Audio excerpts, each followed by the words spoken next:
उमलते प्रगतीची भाषा। सल्ला मसलत शंका निरसन यात पुरे आशा। अभिमानाने घराघरातून, अभिमानाने घराघरातून नाद गरजू दे आता। जय महाराष्ट्र जय महाराष्ट्र ही गाऊया गाथा। जय महाराष्ट्र जय महाराष्ट्र ही गाऊया गाथा। जय महाराष्ट्र जय महाराष्ट्र ही गाऊया गाथा।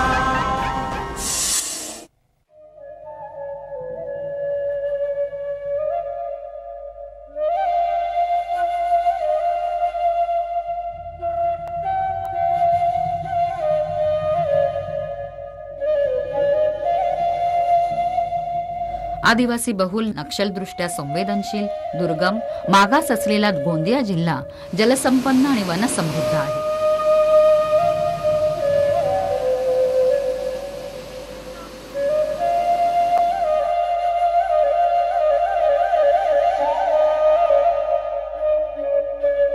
नैसर्गिकदृष्ट्या समृद्ध असलेल्या गोंदियात अनेक पर्यटन स्थळं आहेत। ही पर्यटन स्थळं पर्यटकांना नेहमीच खुणावत असतात।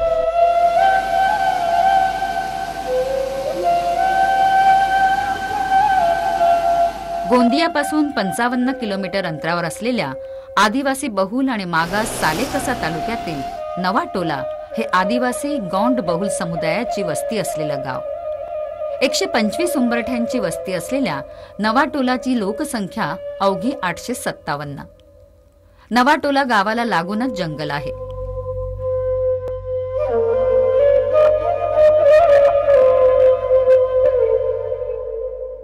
कोसमतर्रा ग्रामपंचायत अंतर्गत येत असलेल्या नवाटोला ग्रामस्थांनी 26 जानेवारी 2012 रोजी ग्रामसभेत निर्णय घेऊन नवाटोला संयुक्त वन व्यवस्थापन समितीची स्थापना केली।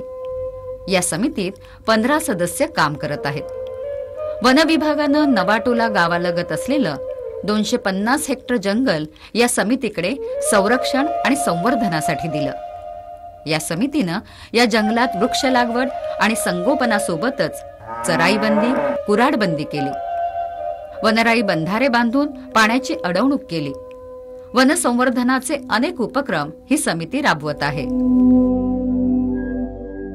सर्वप्रथम सर यहाँ एक समिति गठित किए वन व्यवस्थापन समिति, उसके माध्यम से फिर यहाँ 1-2 महीना यानी फ्री में रोज मेहनत किए, यहाँ रूम डाले सब कुछ यहाँ पे पर्यटन के हिसाब से। फिर उसके बाद थोड़ा थोड़ा डेवलप हुआ, फिर डीओपो साहब आए और थोड़ा बहुत हमको मार्गदर्शन किए। उसके बाद फिर यहाँ पे फीस रखे सर आने जाने वाले पर्यटकों के हिसाब से, और जैसे जैसा पैसे जमा होता है वैसे वैसे यहाँ का फीस के माध्यम से इनको ट्रेनिंग के लिए वर्धा, शिमला भी जाने वाले हैं।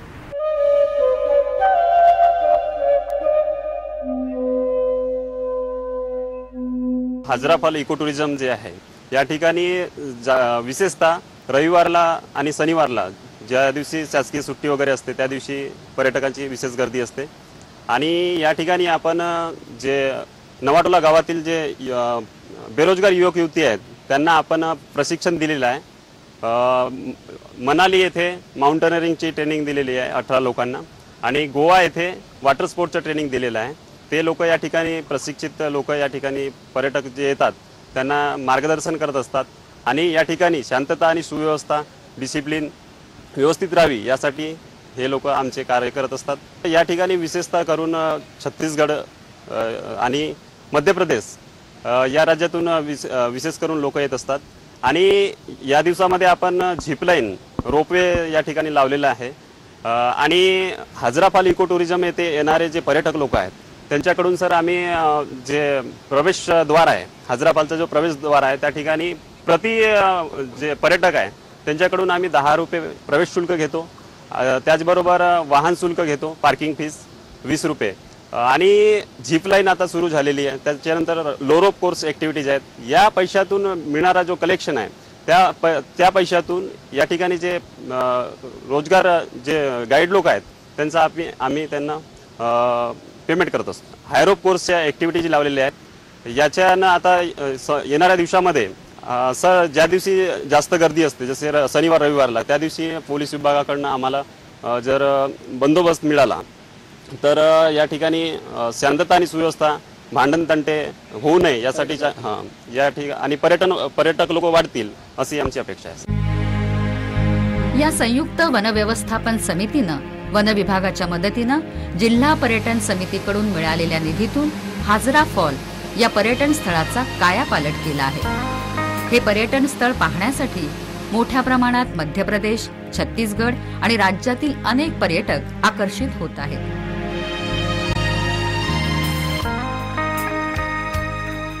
निसर्गाच्या कुशीत वसलेला नयनरम्य हाजरा फॉल धबधब्याचा परिसर विकासापासून उपेक्षित होता। उपवन संरक्षक डॉक्टर जितेंद्र रामगावकर यांनी हाजरा फॉल परिसराचा कायापालट करण्याचा संकल्प केला आहे। हाजरा फॉल या पर्यटन स्थळाला केवळ एक पर्यटन स्थळ म्हणून स्वतंत्रपणे पाहणे योग्य होणार नाही। हाजरा फॉल अशासारखे जे ठिकाण आहे त्या परिसरामध्ये असणारी वने, पर्यटन स्थळे, वनालगतची गावे हे सर्व एकमेकांशी गुंतलेल्या गोष्टी आहेत। पर्यटन स्थळांचे आणि वनाचे लगतचे गावे, गावकरी यांचे एक फार पारंपरिक संबंध असतात। हाजरा फॉलसुद्धा अशा प्रकारचंच एक स्थळ आहे। याला आपण निसर्ग पर्यटनाचा एक नमुना म्हणून पुढे आणण्याचा प्रयत्न करतो आहे आणि याच ठिकाणी आपल्याला निसर्ग पर्यटन आणि पर्यटन याच्यामधला भेद करणे आवश्यक आहे। पर्यटनाची स्थळे खूप असतात परंतु प्रत्येक पर्यटन स्थळामध्ये लोकांचा सहभाग असेलच असं नाही।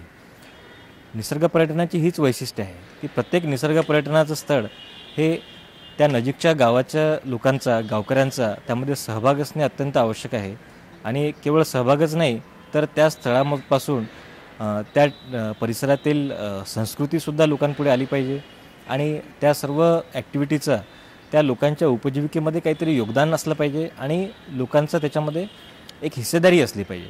तर हे सर्व जिथे शक्य होतं त्याच ठिकाणाला आपण एक यशस्वी निसर्ग पर्यटनाचं स्थळ असं म्हणू शकतो आणि हाजरा फॉल या ठिकाणी नेमका हाच प्रयत्न शासनातर्फे केला जात आहे। या ठिकाणी जवळपास 50 युवक युवतींना आपण आंतरराष्ट्रीय दर्जाचं प्रशिक्षण देऊन या ठिकाणी साहसी खेळांची व्यवस्था आपण केलेली आहे। यामध्ये 24 युवती आहेत आणि 26 युवक मंडळी आहे। सर्व आजूबाजूच्या 4-5 गावांमधली सर्व मंडळींना आपण याच्यामध्ये रोजगार देण्याचा प्रयत्न केलेला आहे। यामध्ये प्रशिक्षणानंतर ज्या फॅसिलिटीज इथे उभारण्यात आल्या त्यामध्ये प्रामुख्याने झिपलाईन, हाय रोप कोर्सेस, लो रोप कोर्सेस, झॉर्बिंग, लँड झॉर्बिंग आणि वॉटर झॉर्बिंग दोन्हीसुद्धा इथे उपलब्ध करून देण्यात आलेले आहे आणि जे काही इक्विपमेंट आहे ते सर्व आपण आंतरराष्ट्रीय दर्जाचं इथे वापरलेलं आहे। त्यामुळे या पर्यटन स्थळाला एक वेगळी ओळख निर्माण करणे शक्य झालेलं आहे आणि सर्व ॲक्टिव्हिटीज आदिवासी आपले जे युवक युवती आहे तेच चालवतात आहे।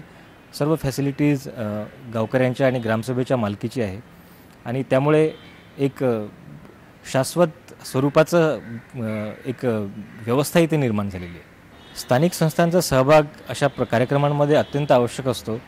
या कार्यक्रमामध्ये सुद्धा ग्रामपंचायत, पंचायत समिती आणि जिल्हा परिषद या तिन्ही स्तरावरून अतिशय चांगल्या प्रकारचं योगदान मिळालेलं आहे। वर्ष 2014मध्ये महाराष्ट्र शासनाने जे ग्रामवन नियम अधिसूचित केलेत त्या नियमानुसार शासनाचे जे अधिकार गावाच्या परिसरातील वनांवरती होते ते सर्व अधिकार शासनाने गावकऱ्यांना दिलेले आहेत। त्यामध्ये त्या वनांमध्ये असलेल्या निसर्ग पर्यटन स्थळांवरती प्रवेश करण्याचं आणि त्याच्यावरती शुल्क आकारण्याचे जे अधिकार आहे ते सुद्धा गावकऱ्यांना मिळालेले आहे।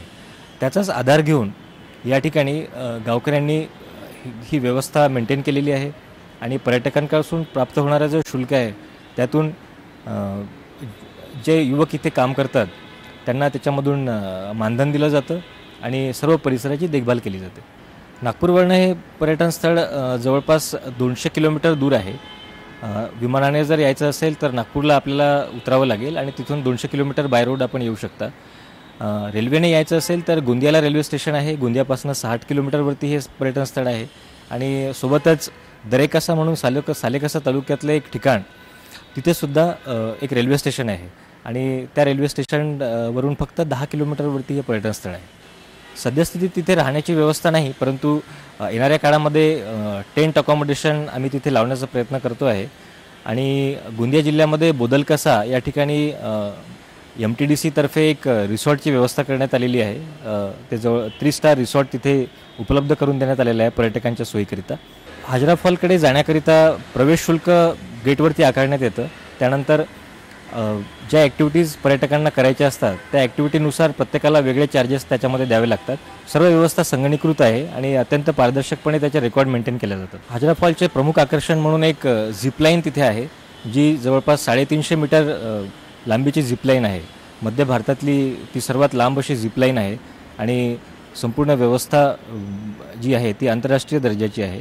त्यानंतर लो रोप कोर्सेस, हाय रोप कोर्सेस, लँड झॉर्बिंग आणि वॉटर झॉर्बिंगसुद्धा तिथे उपलब्ध करून देण्यात आलेली आहे. आणि शाळकरी मुलांकरिता त्या परिसरामध्येच छोटे ट्रेक्स अवेलेबल करून देण्यात आलेले आहेत.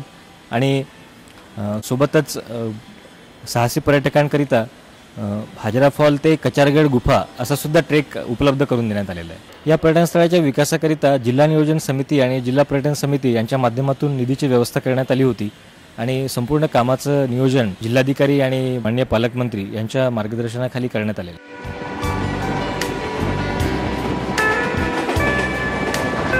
या पर्यटन स्थळाच्या विकासामुळे 50 बेरोजगार आदिवासी युवक युवतींना रोजगार उपलब्ध झाला आहे. या पर्यटन स्थळामुळे समितीला महसूल मिळत आहे. हाजरा फॉल धबधबा बघण्यासोबतच तिथला निसर्गरम्य परिसर आणि उपलब्ध असलेल्या साहसी खेळांच्या सुविधा पर्यटकांना आकर्षित करत आहेत. रोजगारानिमित्त इतरत्र स्थलांतर करणाऱ्या नवाटोला आणि धनेगाव इथल्या बेरोजगार आदिवासी युवकांना हाजरा फॉलमुळे रोजगार मिळाला आहे.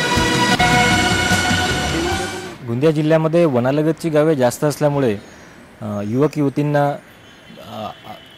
वनावरती आधारित जे उद्योग आहे त्याच्या संदर्भात जास्त भर देण्यात आलेला आहे. बांबू हस्तशिल्प चांगल्या प्रकारे निर्माण करण्याकरिता NIFT गांधीनगर यांच्याशी सुद्धा एक समझोता करून प्रशिक्षण देण्यात आलेलं आहे. कास्ट शिल्पसुद्धा गोंदिया जिल्ह्याचे फार प्रसिद्ध आहे. त्याच्या संदर्भात सुद्धा वेळोवेळी प्रशिक्षण देण्यात येतात.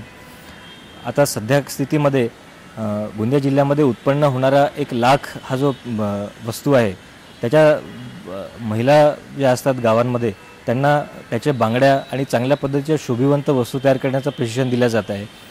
सोबतच ज्यांचं कमी शिक्षण झालेलं आहे अशा प्रकारच्या युवकांना विविध वोकेशनल कोर्सेस आयडेंटिफाय करून प्रशिक्षण देऊन रोजगार मिळेल अशा पद्धतीचं नियोजन करण्यात येत आहे. मागील वर्षी जवळपास 600 युवक युवतींना विविध वोकेशनल कोर्सेसकरिता पाठवण्यात आलं होतं आणि त्यांना त्यांच्यामधून रोजगारसुद्धा मिळालेला आहे.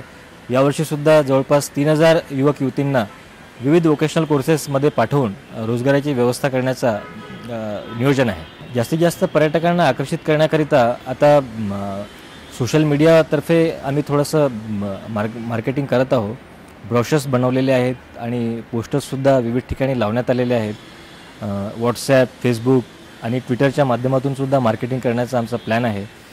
आणि वर्ड ऑफ माउथ पब्लिसिटी या ठिकाणची बऱ्याच चांगल्या प्रमाणामध्ये होत आहे. स्थानिक वृत्तपत्रांमधून किंवा शहरामध्ये असलेल्या वृत्तपत्रांच्या माध्यमातून सुद्धा चांगल्या प्रकारे प्रसिद्धी या पर्यटन स्थळाला मिळालेली आहे. येणाऱ्या काळामध्ये निश्चितच चांगल्या पर्यटकांचा ओघ या ठिकाणी राहणार आहे. हाजरा फॉलच्या व्यतिरिक्त हाजरा फॉल ते कचारगड हा ट्रेक आपल्याला करता येईल. त्यानंतर कचारगड ज्या गुफा आहेत जिथे आपल्याला ट्रेक करायचा आहे त्या आशिया खंडातील फार मोठ्या गुफा म्हणून नावाजलेल्या आहेत. त्या व्यतिरिक्त गोंदिया जिल्हा हा तलावांनी समृद्ध असा जिल्हा आहे. फार मोठ्या प्रमाणामध्ये तलाव गोंदिया जिल्ह्यामध्ये आहेत. सर्व जिल्हा वनांनी व्यापलेला आहे. तलावांच्या भोवती सुंदर निसर्ग पौलवाटा करण्यात आलेल्या आहेत. त्यासुद्धा आपल्याला गावातल्या मार्गदर्शकांच्या मदतीने त्यावरती सुद्धा पर्यटकांना आनंद घेता येईल.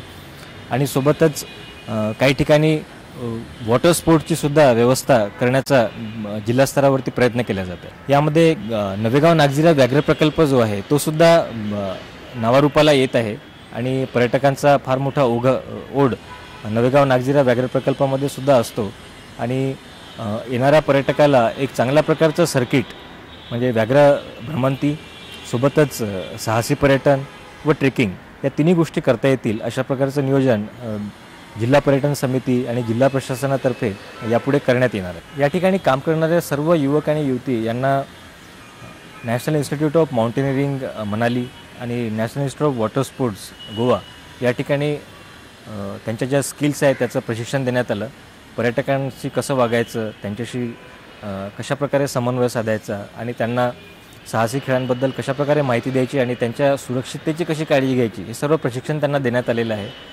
प्रशिक्षण हे एकदम उच्च प्रतीचं आहे आणि त्यामुळेच 100% आदिवासी युवक युवती असूनसुद्धा अतिशय सहजतेने सर्व गोष्टी हाताळून या प्रकल्पाला ते पुढे नेत आहेत. या परिसरातील वने हे जैवविविधतेने अतिशय समृद्ध असे वने आहेत आणि हाजरा फॉल परिसराच्या अपस्ट्रीम साईडला एक फार मोठा डॅम आहे आणि आपण जर बघितलं तर या परिसरामध्ये 1-2 किलोमीटरच्या परिसरामध्ये रेल्वेचे 2 मोठे बोगदे आहेत आणि ते सुद्धा एक पर्यटकांचं एक आकर्षण असतं. इथे आले की पर्यटक आवर्जून त्या ठिकाणी जातात. या परिसरातील वनांचं जर आपण अवलोकन केलं तर एक अतिशय हिरवगार निसर्गसृष्टी आपल्याला बघायला मिळते आणि या ठिकाणी पाण्याचा स्रोत वर्षभर असल्यामुळे उन्हाळ्यातसुद्धा इथली जी हिरवळ आहे ती कमी होत नाही आणि येणारा पर्यटक हा एक अतिशय अविस्मरणीय असे क्षण घेऊन इथून निघून जातो. गोंदिया जिल्हा हा सारस पक्ष्यांसाठी एक आता प्रसिद्ध होत आहे. याचे कारण म्हणजे की सारस पक्षी हा महाराष्ट्रामध्ये फक्त गोंदिया जिल्ह्यामध्येच आढळतो आणि सारस पक्ष्यासोबतच अनेक स्थलांतरित पक्षी गोंदिया जिल्ह्यामध्ये पाहायला मिळतात. फार मोठ्या प्रमाणामध्ये तलाव असल्यामुळे अनेक तलावांमध्ये हजारोंच्या संख्येने मायग्रेटरी बर्ड्स नोव्हेंबर ते फेब्रुवारीच्या कालावधीमध्ये आपल्याला बघायला मिळतात. हा सुद्धा एक पर्यटकांचा फार मोठा अट्रॅक्शन आहे आणि सारस पक्ष्यांची लोकांना बघायला मिळतं. सारस पक्षी ही एक पर्यटकांसाठी मेजवानीच ठरते.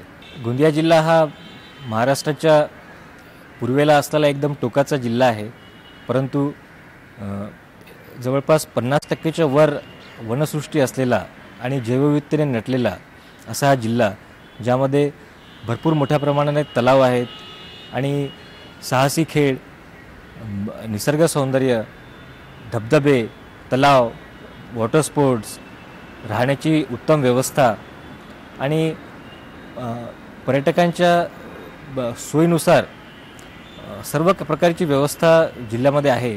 तर पर्यटकांनी जरूर या ठिकाणी भेट द्यावी आणि गोंदिया जिल्ह्याची जी वैशिष्ट्ये आहेत ती आवर्जून बघावी आणि निसर्गसृष्टी कशाप्रकारे अबाधित ठेवतानासुद्धा पर्यटक आस्वाद घेतात आहे आणि स्थानिक लोकांचा सहभाग वनसंवर्धनामध्ये कसा होत आहे हे सुद्धा पर्यटकांना बघायला मिळेल.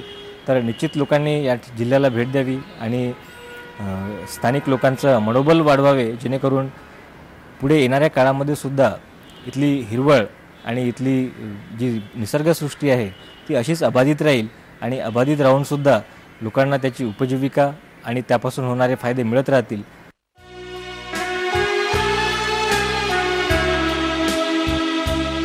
जिल्हा पर्यटन समितीच्या माध्यमातून हाजरा फॉलच्या परिसर विकासासाठी निधी उपलब्ध करून दिला. या निधीच्या उपलब्धतेमुळे हाजरा फॉल परिसरातील विकास कामांना गती मिळाली. पर्यटकांसाठी सुविधा म्हणून सौर ऊर्जेवर आधारित पिण्याच्या पाण्यासाठी बोरवेल, शौचालय, झाडावर मचान, गवत आणि बांबूपासून झोपडीची बैठक व्यवस्था, सिमेंट कॉन्क्रीटचे बाक, बांबूपासून तयार केलेले बाक, कचरा संकलनासाठी लाकडी पेट्या तयार करण्यात आल्या. हाजरा फॉल परिसर जंगल व्याप्त असल्यामुळे येथे येणाऱ्या पर्यटकांना धबधबा बघण्यासोबतच साहसी खेळांचा आनंद घेता यावा यासाठी Burma bridge, commando net, V shape bridge, multivine bridge, high rope course activities, zip line, झार्मिंग वॉल, रोपवे, लो रोपवे ऍक्टिव्हिटीजच्या सुविधा नाममात्र शुल्क आकारून उपलब्ध करून देण्यात आल्या आहेत. हाजरा फॉलकडे जाणाऱ्या प्रवेशद्वारातून पर्यटकांकडून प्रवेश फी घेण्यात येते. प्रति व्यक्ती आणि प्रति वाहन 10 रुपये शुल्क आकारण्यात येतं. आम्ही सुरुवातीला सर ट्रेनिंग झाली आहे आमच्या नागपूरला आणि तिथं त्या ट्रेनिंगमध्ये आम्हाला शिकवलं गेलं. त्याप्रमाणे आम्ही ॲक्टिव्हिटीज तयार करून थोडाफार टुरिस्ट लोकांना त्याबद्दलची मजा देतात सर. हाय रोप कोर्स आहे, V shape, Burma bridge, multivine bridge अशा प्रकारचे आम्ही ते ॲक्टिव्हिटीज तयार केला सर. रविवार दिवसला जास्त प्रमाणात येतात सर, त्यामध्ये परवडत नाही सर. आणि कंटेनर वगैरे पाहिजेत होतं सर. राहण्यासाठी थोडंसं पावसाळ्यामध्ये टुरिस्ट लोकांना पंचायत होते सर पाऊस आल्यामुळे, आणि त्यांना राहण्यासाठी थोडंफार पाहिजेत होतं सर. त्याप्रमाणे मग जास्तीत जास्त पर्यटक येऊ शकतात सर. आणि ह्या माध्यमातून सर जो आम्हाला गेटवर कलेक्शन होते त्याप्रमाणे वेतन होते सर आम्हाला. पावसाळा आणि हिवाळ्याच्या दिवसातील पर्यटन स्थळ म्हणून नावलौकिक मिळवलेल्या हाजरा फॉलचा आनंद घेण्यासाठी अनेकांची पावलं वळत आहेत. इथल्या उंच पहाडावरून पडणाऱ्या धबधब्यातून उडणारे तुषार आणि त्यामधून तयार होणारा इंद्रधनुष्य, पक्ष्यांचा किलबिलाट, धबधब्याचा धो-धो आवाज, जवळील रेल्वे बोगद्यातून जाणाऱ्या रेल्वेचा आवाज, मन प्रसन्न करणारी वनराई शरीराला नवीन ऊर्जा देते. वनांचं रक्षण आणि संवर्धनासोबतच समितीनं ग्रामस्थांच्या माध्यमातून विविध उपक्रम राबवले आहेत. समितीनं केलेलं संयुक्त वनव्यवस्थापन आणि स्थानिक बेरोजगारांना रोजगार उपलब्ध करून दिल्याबद्दल शासनानं 2015-16चा संत तुकाराम वनग्रामचा 50,000 रुपयांचा जिल्हास्तरीय प्रथम क्रमांकाचा पुरस्कार देऊनही सन्मानित केलं आहे. अशा या उपक्रमशील गावाला आणि पर्यटन स्थळाला नक्की भेट द्या.